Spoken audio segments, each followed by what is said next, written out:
Hey, we're connected. Can you hear me? Yep, I can hear you. There we go.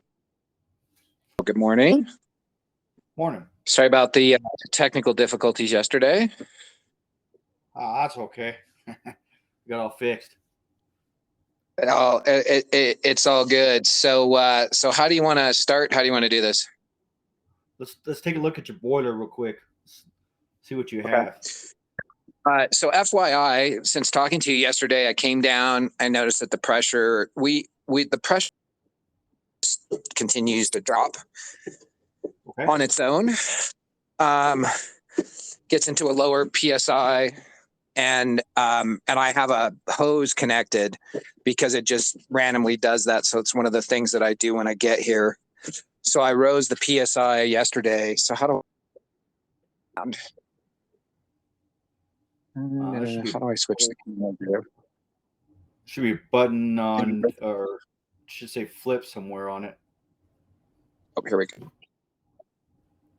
There it is. So here's the boiler, Okay. and right now you can see the psi on there. You see Yeah. that? What's it say? 15? I can't see the number. Here, let's do this. Got some light to help us out. It's at about 17. Okay. And So what that's should it be at? between 15 and 20. Okay, so that's good. So I filled that up Yep. yesterday and we got better results in the heat this morning. I don't know if it's been as cold, but it's been like, very cold.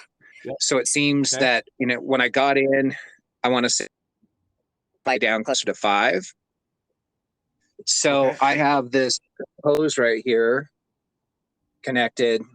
And so I can just turn that on and that repressurizes the boiler, which of course doesn't help me the boilers just do that. Is there something wrong with it if the PSI is not being held?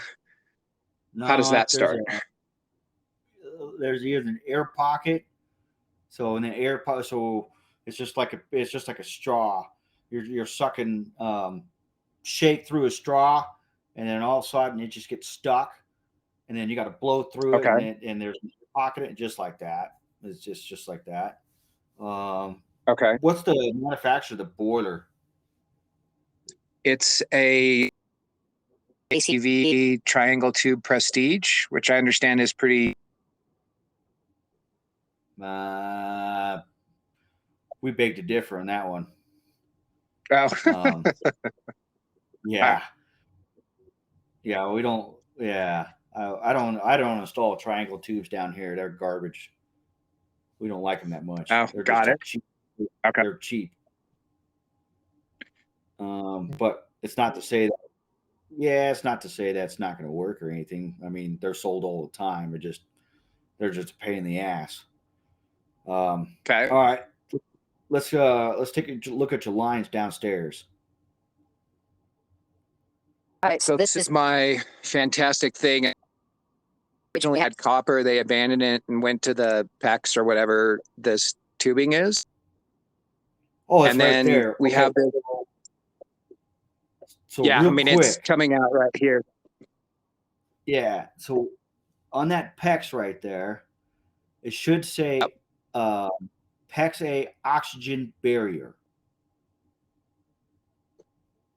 So that's what I'm looking for too. Is what type of pipe do they use? There should be some um, markings on that pipe somewhere because you have to use an oxygen Yes. barrier. Of course, it's up, which is awesome. And you use Um, crimp ring.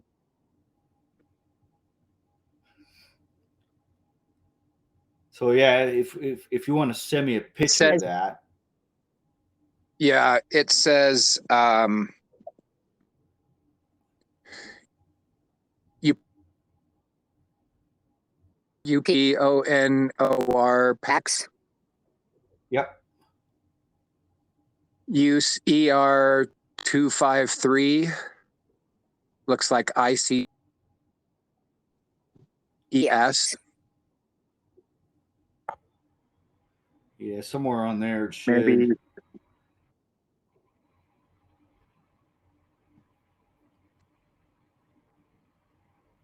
If you don't get the right PEX, if you don't get the oxygen barrier PEX, then you're going to create oxygen in those lines, and then that's also not going to be good for a boiler.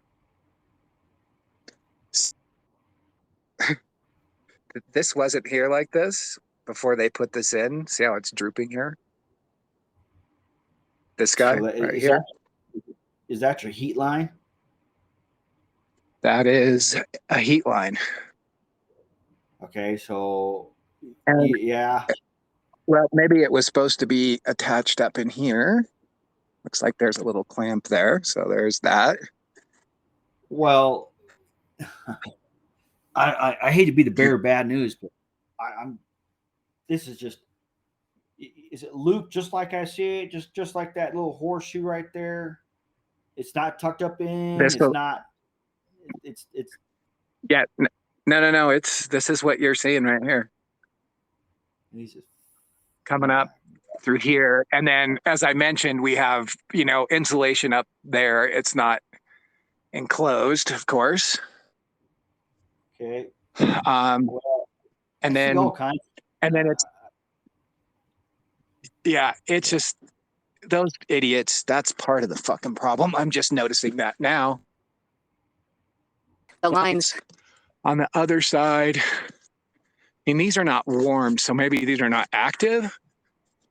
So, okay, let's just back up. I don't even know what the.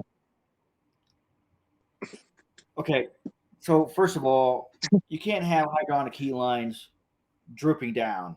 That's brutal. You're doing nothing. Just that's whatever.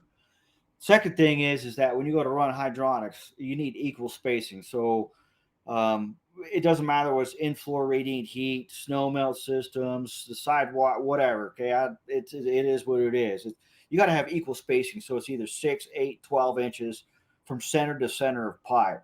So you have always two lines inside of a 16-inch joist space. What I'm saying. So you run it down and then you loop it back, and that's your 6 to 8 inch spacing inside that 16-inch cavity. And you keep on doing that all the way around. The way these guys, I'm looking at it right now, it's just a total mess. It just looks like someone just ran a domestic water line with no spacing at all. It's just a typical plumbing application with no regard for hydronics. They just try to Mickey Mouse it. That's what it looks like. Second of all, if you look to your left on that white PVC pipe and you see that black rubber boot right there, see that black coupling on your DWV PVC straight in front? Yeah. Yeah, that's illegal. Yes. You can't use that. You can no longer use those type of firm codes in a horizontal application because of the fact is that if your sewer ever backs up or anything, that's a weak spot because the fact is it's just a rubber boot. So over time on that weak spot, what's that rubber boot going to do? All that stuff is going to settle right on that boot, and then it's going to pop that joint. In order to use a Fernco in this application, you need a strong back, and what that is that it's got, instead of 2 bands, it's got 4 bands with a metal shield around the middle, so that way it's basically a solid connection. Otherwise, if you do not have that strong back Fernco, you need to go with a no hub clamp, which is a cast iron band. That's $2.50 no hub band versus a $8 incorrect fitting. That's a liability issue right there, and that's why the plumbing code got rid of it because of that fact. They just pop. I mean, that's the Well, we used to have those when we first got here. Yeah. So if you see this is the sewage line, right? And we're actually on city sewage. So when we first got here at this L joint, you can see it's relatively flat here. This L joint, my inspector didn't catch it, ass jackass. It was turned down. So the sewage was all stuck right there. Our first weekend in the house, we had a total backup. Shit into everything, the whole thing. And the pipe was cracked right outside the house. I had a American Home Shield warranty, which paid for the inside, but they don't pay for anything outside. So I had to bring in an excavator. It cost me $4,000 to get somebody up here, dig it up. The pipe was cracked. And so one plumber did just this piece, this application. We obviously have a brand new bathroom. So these guys, I think, just put this pipe in that you're seeing. I think that's new because the new bathroom is back this direction. It's attached to the master under here. From Who's the that plumber? standpoint, so fuck, I don't know. You know what? I like Because I used Jesse. to plumb for them, and I stopped plumbing for Jesse and those guys. Yes, so had somebody out here fired them. They were like, "Oh, we need to." Literally, they just charged me to replace all this stuff. They said all the PEX or all the heat lines were not the right stuff, so they charged me a lot to replace all this shit. And this is what they, the stuff above ground was permitted, so they had to sign off, at each stage of the new shower, etc. But in adding the heat zone into the bathroom that wasn't there before, and extending it, and supposedly replacing it to improve it, what you're telling me is that it's all just packed in here, and none of it's done at all to spec on what needed to be. Oh, hell no. It's fucked. I'm just looking at the videos. I mean, if this is what you're showing me, I'm telling you honestly that your system sucks and it needs to be fixed. Okay. I don't know what they're doing. I don't know what they're thinking. Is that the inspectors, they don't look at the hydronic key lines. So there's no code that says, it needs to be 18 inches or 12 inches or 2 inches. There's no spec, or excuse me, there's no inspection for the hydronics. All they look at is the boiler, if the boiler's piped correctly. But otherwise, not anything outside the boiler. That's totally dependent on the contractor and the engineer, whoever drew it up and designed it, blah, blah, blah. That's up to them. Now, that's not to say the inspectors still won't look at it, because my inspectors that I deal with, and they understand some of this stuff, they do look at the lines. They don't sit there and critique it or anything, but they like to look at it, and they like to look at the, make sure it's, it's done correctly, make sure that's stapled up. It's just typical stuff. They don't sit there and just, they're not going to fail an inspection because you missed a hanger, is what I'm saying. It's not like a domestic water line. So if you missed a hanger, they're just going to say, hey, on this hydronic heat line, just go ahead and add a couple more hangers.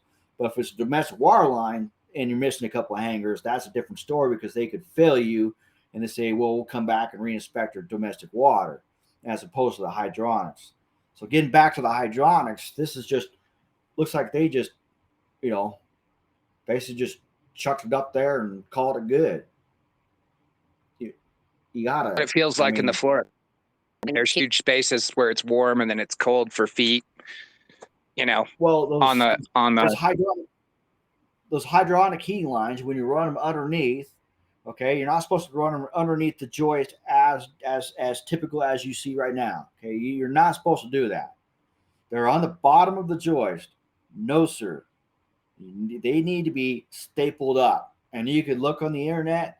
It's called Staple Up Hydronics, and you could spend the entire afternoon with a case of beer, and you're going to see what I'm talking about. All these hydronic heat lines, they're not doing shit. I don't know how big your joists are. They're probably 8 to 12 inch joist, because it's Granby, Colorado. They're probably not a typical 6. If they're a typical 6-inch joist, I'd be surprised, but it doesn't matter. They're supposed to be tucked up in the joist, and it's supposed to be, the lines are supposed to be touching the bottom of your floor, if that makes sense. Yes. So that is what the hydronic in-floor radiant heat is designed to do.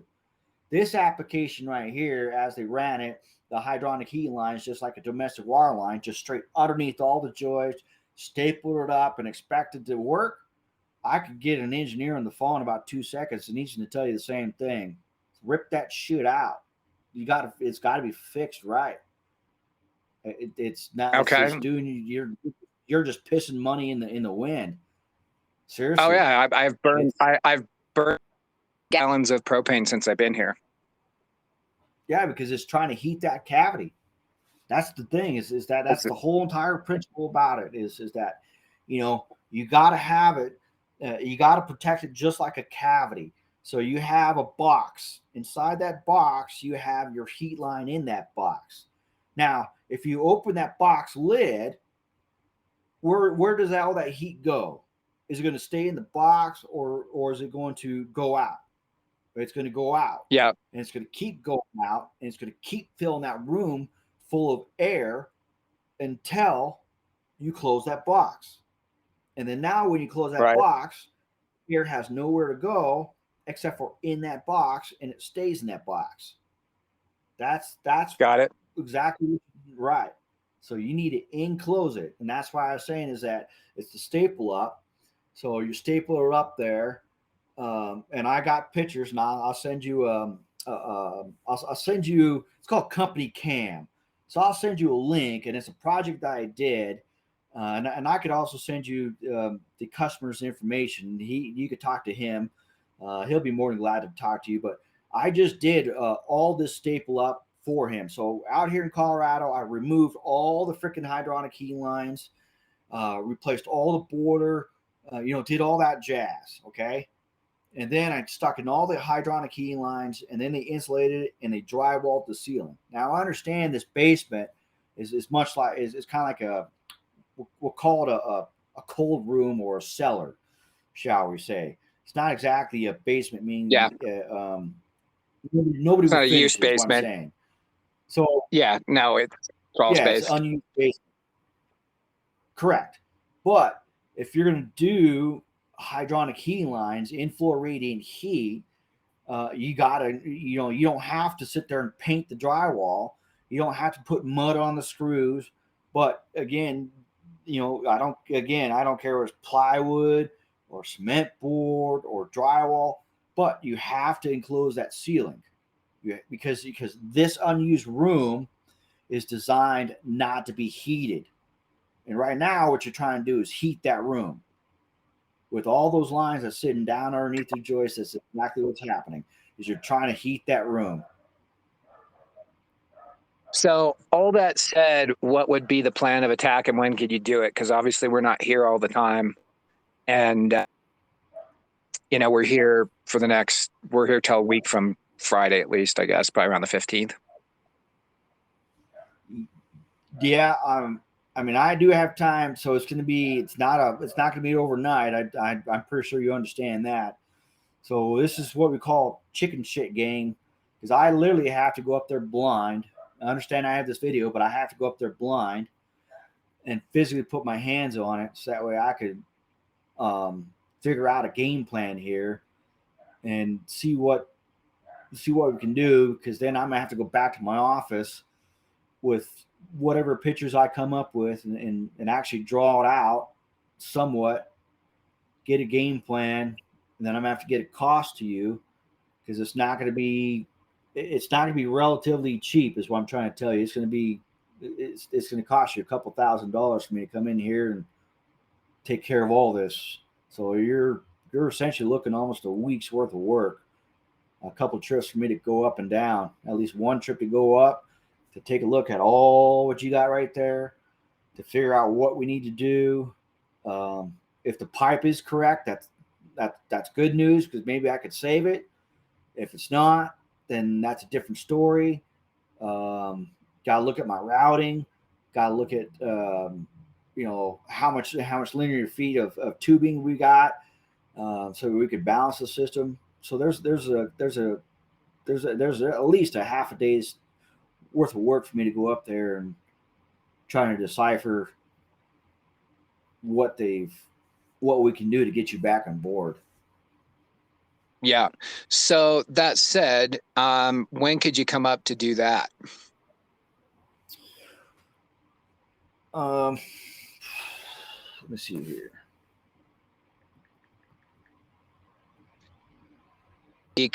All my kids are gone, so it's just me and my wife and my dogs. After that, I could always hide a key if we're not here to have you in to do what you need to do. Um, I could come up tomorrow. I have a plumbing inspection 8 to 10, and that's not going to take me too long. So I mean, I could be up there probably around noon to 1 o'clock tomorrow, and then after that, tomorrow is Wednesday. today is Tuesday, right? Yeah, correct. Wednesday. Today Wednesday? Or Tuesday. Tuesday. Today's Tuesday. Yep. So let me do this. Okay. Text me your